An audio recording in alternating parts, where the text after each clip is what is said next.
Okay, today I have with me AlanToliver from Illinois State University. Alan is the systems analyst for access control systems. Alan, why don't you tell me a little bit more about your role at Illinois State University as it pertains to access control? Sure.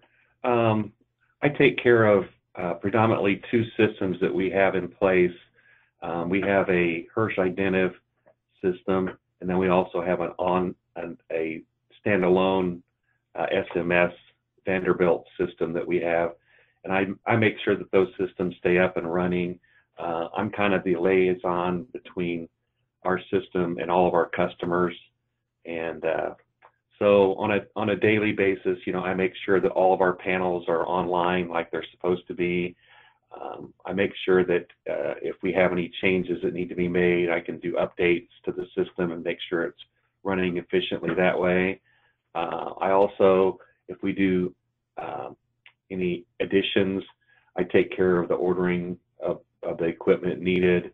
I work with our electrician and our carpenter staff to make sure everything is installed, and then I do all of the programming to make sure everything is working with those new systems. So that keeps me pretty busy. Great. So you mentioned the back-end systems that you use. What, as far as actual readers, credentials, card types, can you expand on what Sure. you guys use there? And presently, a lot of our standalone locks use a PIN code for access, so that's predominantly what they are.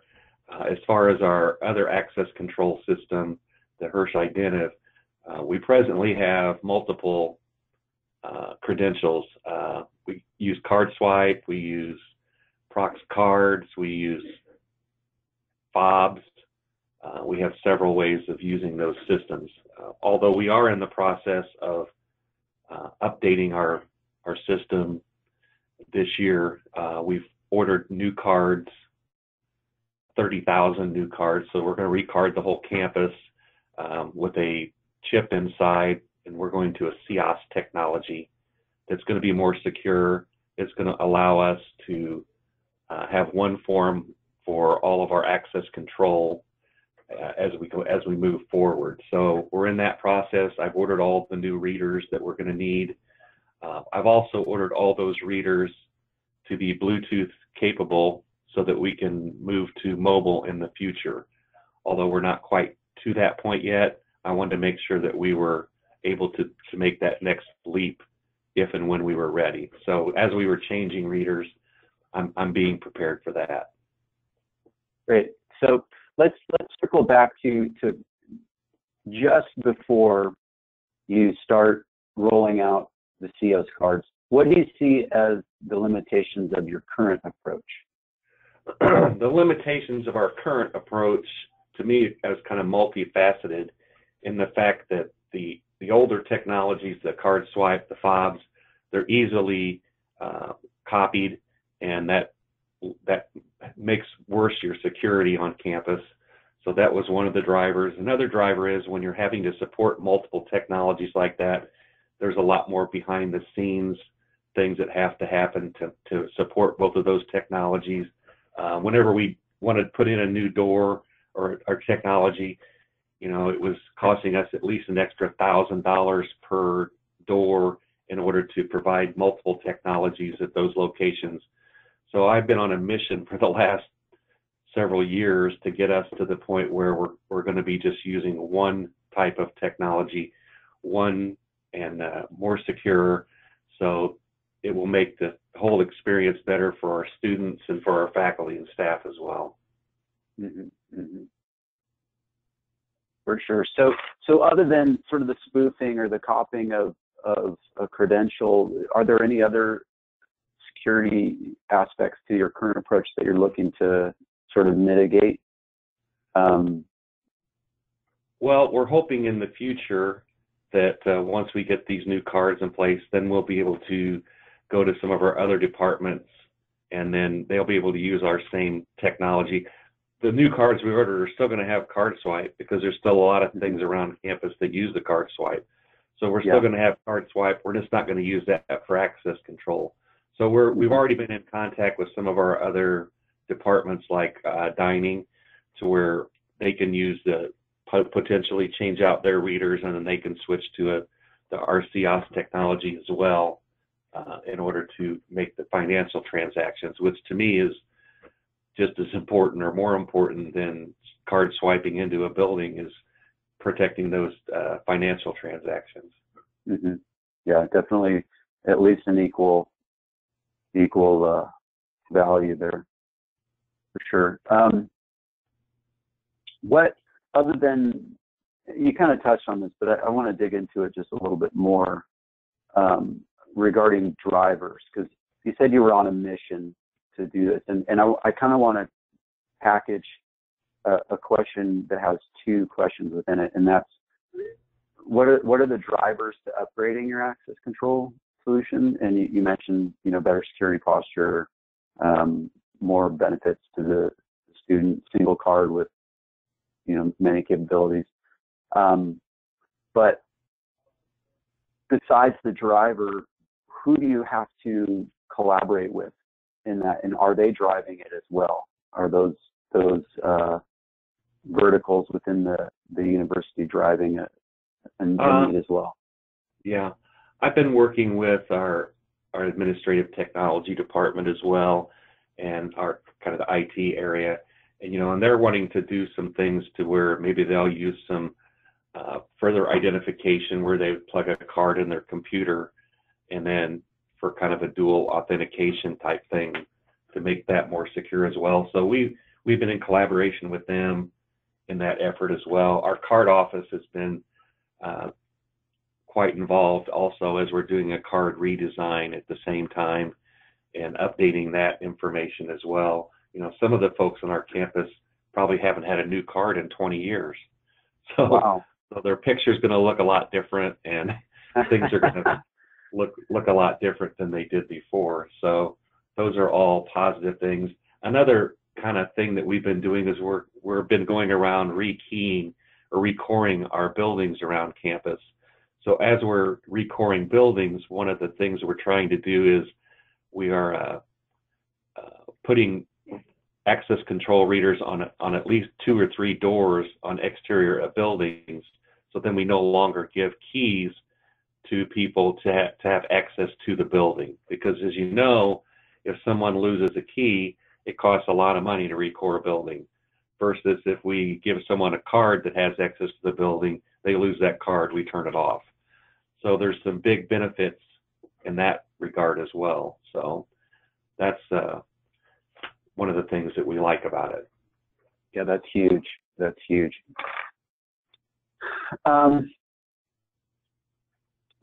Let's roll into how the student perceives this. So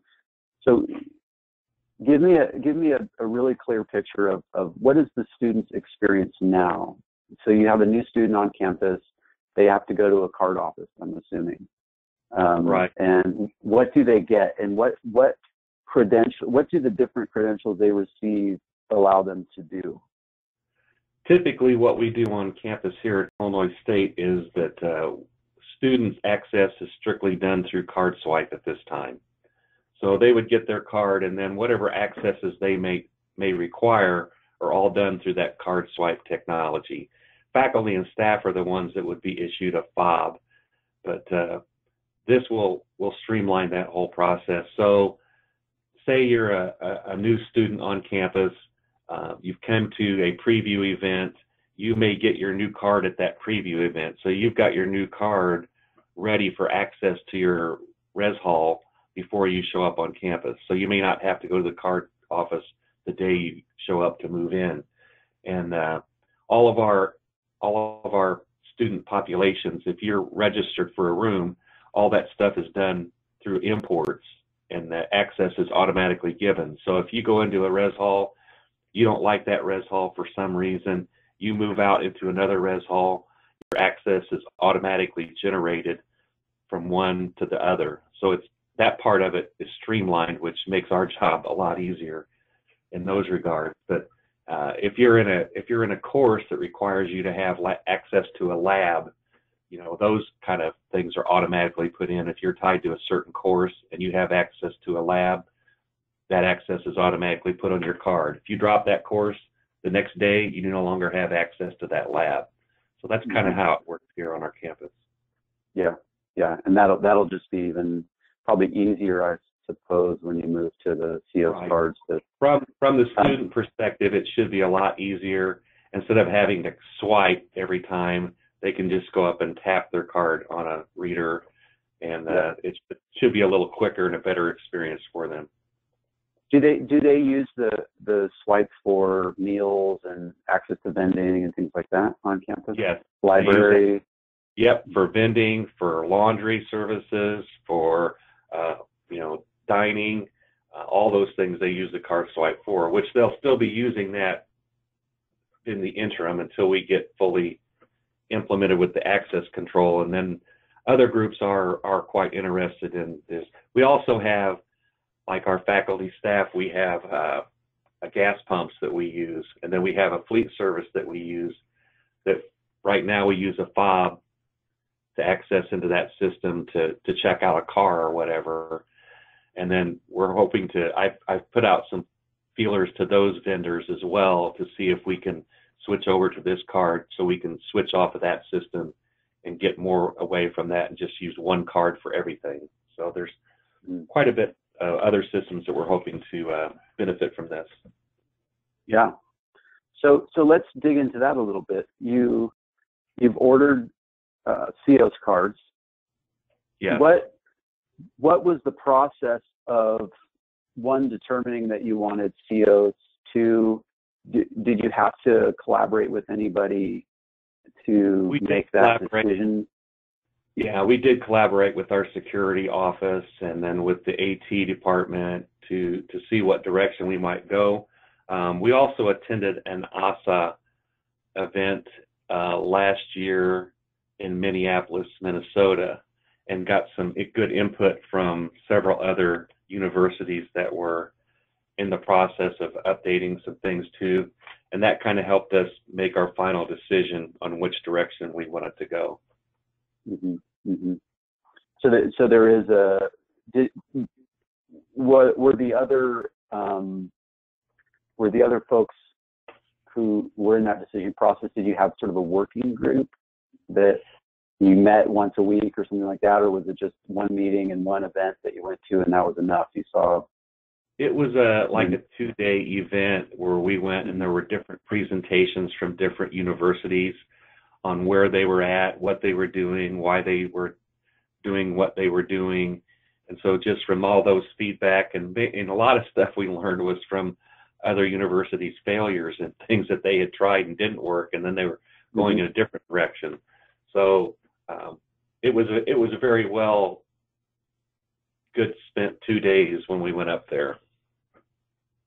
Yeah, so you benefited from other people's failures, and which is great. I mean, that's the whole point of what we're doing here, is we're trying to get information out so that universities can make the right choice the first time, or fail fast and course correct as they're going.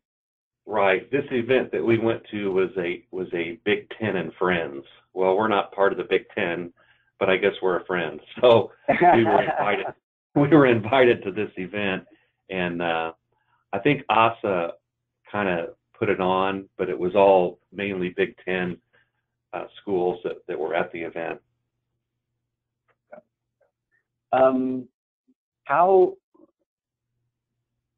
How do you guys perceive security on campus from the access control point of view? Trying to see how I can ask this question. Do you see your students driving security need? Is it we want to make it seem like how do I say this? The students on campus, you don't want them to feel like they have to, pay attention to security all of the time. You want them to have a great college experience, et cetera, but security is the front of mind for you. how do you kind of integrate all of that so that the student knows that they're secure, but they're not really thinking about it? Well, I want to make sure that they do feel secure. I mean, it wasn't that many years ago that we just left the res halls open and people went in and out. And then they were just open, certain hours during the day. Well, now they're locked all the time. I think our society has kind of driven some of those changes. And so in order to get into your res hall, you have to have a card to get in. So we want them to feel safe. We want them to feel secure. There's always somebody sitting at the front desk in their res halls where they enter too. So that's a positive thing as well. But I wanted to make their experience better and easier. Today everything is so driven by their phone. They might lose their card and they have to go get a new card, or right now they still use a key to get into their actual room. So if they lose their key, that means that they have to get the whole thing recorded. So at some point, I'm hoping that we might even be able to use some of the new technologies to do the rooms themselves, mm-hmm. and let them use their phone, because they're not going to lose that. Yeah. So let's kind of go down that path. You had the good sense of saying, all right, we got to prepare for the future here, and so it sounds like step one in that was obtaining a card that is future proof, at least for a good maybe 20 years. Right. Tell me more about that decision-making process and how that couples with mobile, and also talk about how are the students. Is there a demand from the students for mobile, and is that something that's bubbling up to you and what you're hearing? I'm not really hearing anything from student population or from our housing department on students really trying to drive that at this point. I hear that in some other universities as the case. Mm-hmm. That's one of the reasons I decided that, HID made us a pretty good deal for buying a large quantity of readers. And I said, well, what if we add the mobile part of that equation? And they gave me a 50% discount on that as well. And I said, now's the time to do it. We're changing out readers. We'll get them Bluetooth ready. The Bluetooth also allows us to upgrade our readers a lot easier, like with an iPad versus using a tap card, like we have to do presently to update readers. So there's a lot of benefits to having that Bluetooth technology there ready to go. And that's why we decided to do that at this time. Probably the real driver is just trying to get to where we're working with one technology and then having us ready for the future, maybe 5 years, maybe less, I don't really know, to make the phone integrated in with that as well. But probably the driver that kept us from doing that at this same time was price. The price of adding the mobile part with the CIOS card, tripled the price. When you're buying 30,000 cards in a one-time recard, that just made it cost prohibitive for us to go full-blown mobile at this time. Mm-hmm. So if I was a university that was a step behind you, and we're still using MagStripe and Prox, and we don't want to make any mistakes in the process, and we reached out to you, how would you guide somebody through the process of migrating from your existing technologies to new credentials, new readers? I know you're not fully implemented in that yet, but from what you know and what you've learned over the, let's say the past couple of years, how would you guide somebody through that process? Well, I'd say you want to take your time. You want to investigate, several options that are out there to see what best fits your university. And And then, you know, depending on your funding model, if you have support from the high up vice presidents and president level, which we saw that from some people when we went to that conference, is they took a card. They took, like, the president of the university's card.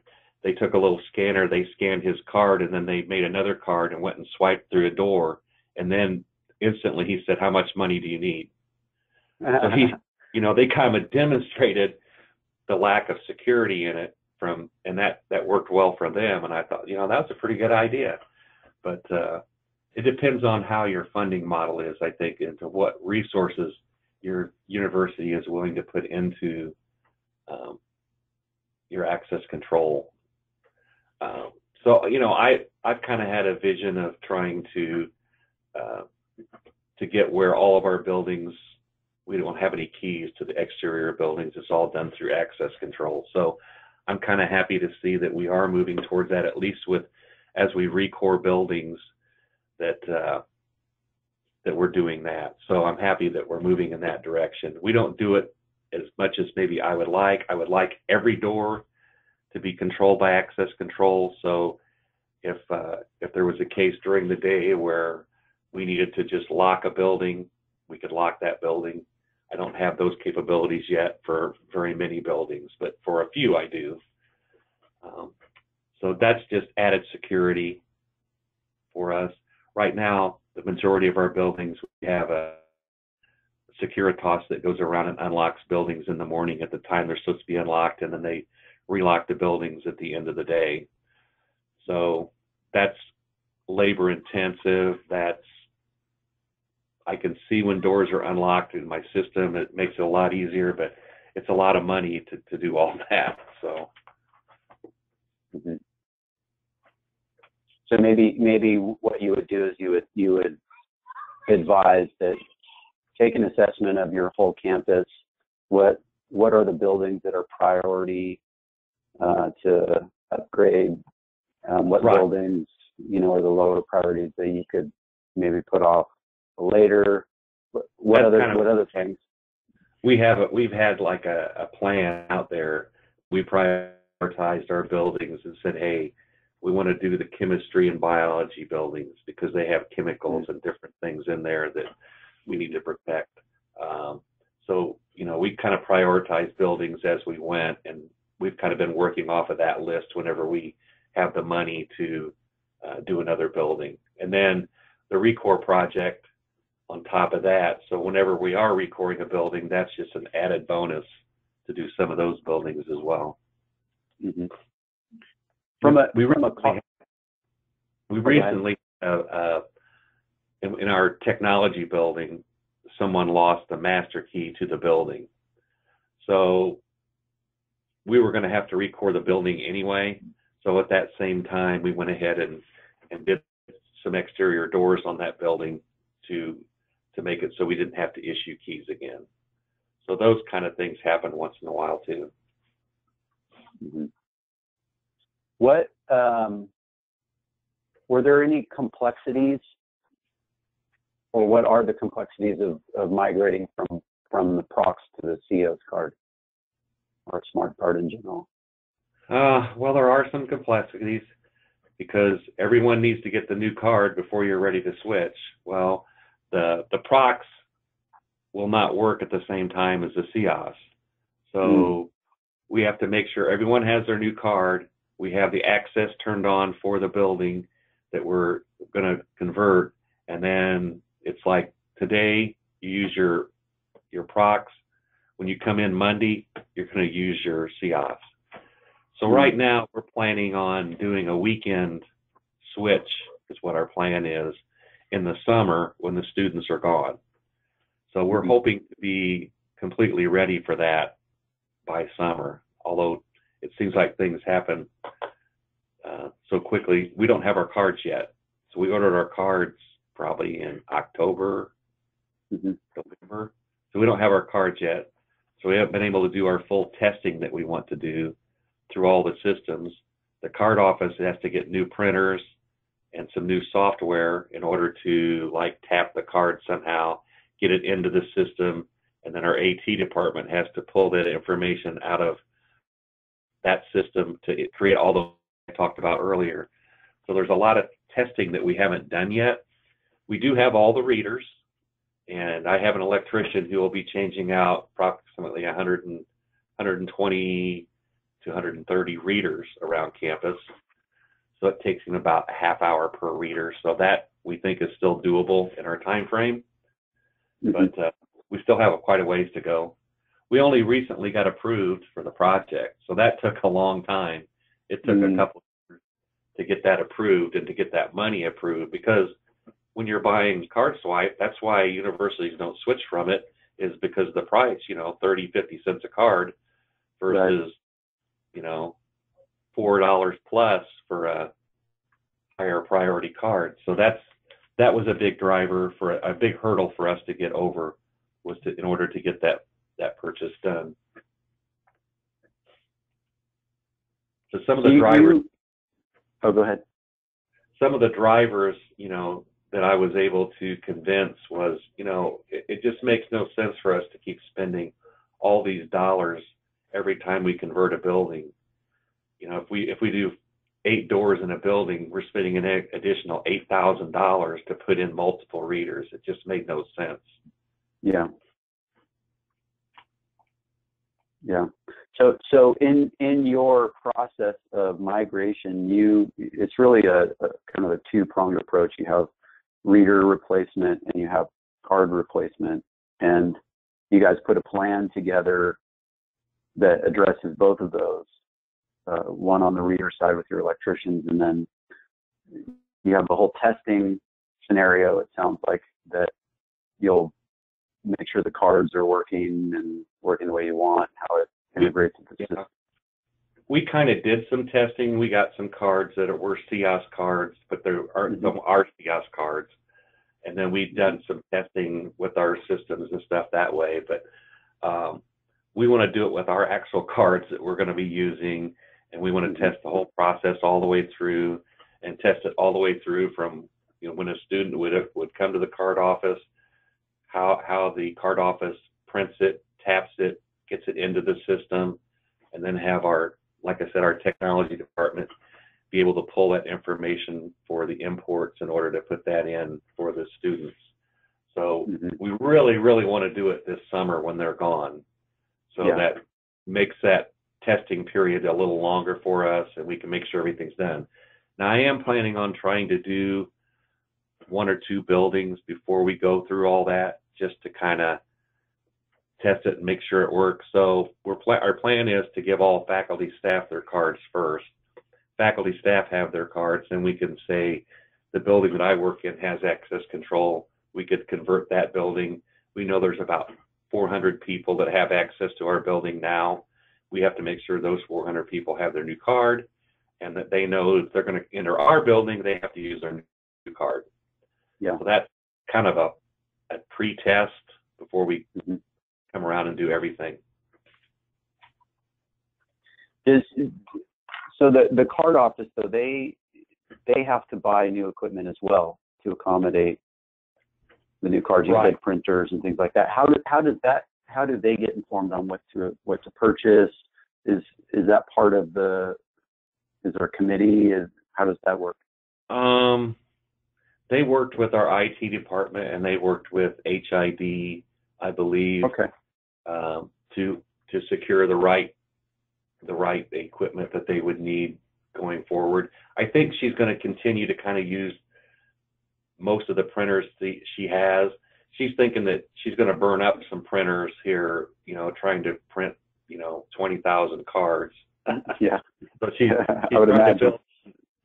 She's trying to build in a little bit of leeway there in order to get the new software required for the CIOS and make it all work. So she's got some of the components. She doesn't have all of her components yet. We don't have our cards yet. We have all of our readers. Our electrician that mainly does our access control, he has been out changing out readers. He hasn't done it for a little while because while students were gone on break, they have lots of fire alarm testing and things they try to do while students are gone. So he's going to start back on that next week. to get readers changed out and ready to go. So I'm thinking it's still okay there. Did you say which readers that you had purchased? Are they HID readers also? They're HID readers, and it's the HID CIOS is what we're using. Oh, so there's CIOS readers as well. Right. So the readers that we've been purchasing over the last several years, they were compliant and would work with the new CIOS. So that was part of the reason that we kind of chose that also, is we knew that readers that we've been purchasing the last 4 or 5 years, so that meant we didn't have to change all of our readers. So we've got like 75 readers that are still okay. I just went ahead and ordered Bluetooth for those as well, so that they'll be ready. Okay. Another driver that we have is we've been testing some of the newer technologies that are out there for wireless. So these new wireless readers will also accept the CIOS technology. ASA Abloy, I've been working with them. I've been kind of pushing them to find out when they're going to be Bluetooth capable as well, because they're not at this point, although they're supposed to be sometime this month. So we have our chemistry departments wanting to purchase like 200. They're wanting to put readers on like all their doors. So it's like 200 doors. So a test out there now with them where we've done 7 doors, and they've been in test for a couple months. And they've been working really, really well. The benefit of those is cost, for one thing. Cost of labor to install them is a lot less labor. So versus $4,000 a door for a wired door, I can put a wireless door in that works with our system for about $2,000. So I'm thinking that might open up a whole new area for us as far as people wanting to move to that. So you would put those on interior doors, I would imagine, and then your exterior doors would be hardwired. Yep. Yeah. That's kind of our plan. Yeah. Yeah, I've heard that from others that's what they were doing as well. I want to return just for a second back to the student experience and the recarding. So would the student experience be, they go away for the summer, they have their card swipe, magstripe card. They still have it, right? Or do they turn it in when they leave for the summer, and then they have to go to the card office and obtain they still have it. They still have it. So technically, you could start as a freshman and have that card all 4 years. So typically, students live in res halls, basically freshman, sophomore year, and then they move off campus. So we're able to identify the students that maybe live off campus and no longer require access. So we're not going to issue new cards to those students that may not require access anywhere. The only ones that will get a new card will be the ones that maybe say have to get into some labs where access control is used. And that was partly driven by some of our upper management that holds the purse string, saying, why do I want to give a new card to a senior if they're not going to be using it anywhere? So it's going to make a little more work for us in figuring out, okay, who really needs access, and how are we going to make sure that they're notified that they got to come get a new card. But everyone seems to think that will be seamless, so I'm saying okay. Do you think that having a smart card is going to make all of these processes much easier in the future, just because the data that you're collecting is probably more robust? I think it's going to make in the long term. There'll be some growing pains, I'm sure, at the beginning, but in the long term, it's going to be better, because now if you have a faculty staff member, they go to the card office, they get their new card, they're a new hire. Now they have to come out here to our office and get a fob in order to have access to places they need access.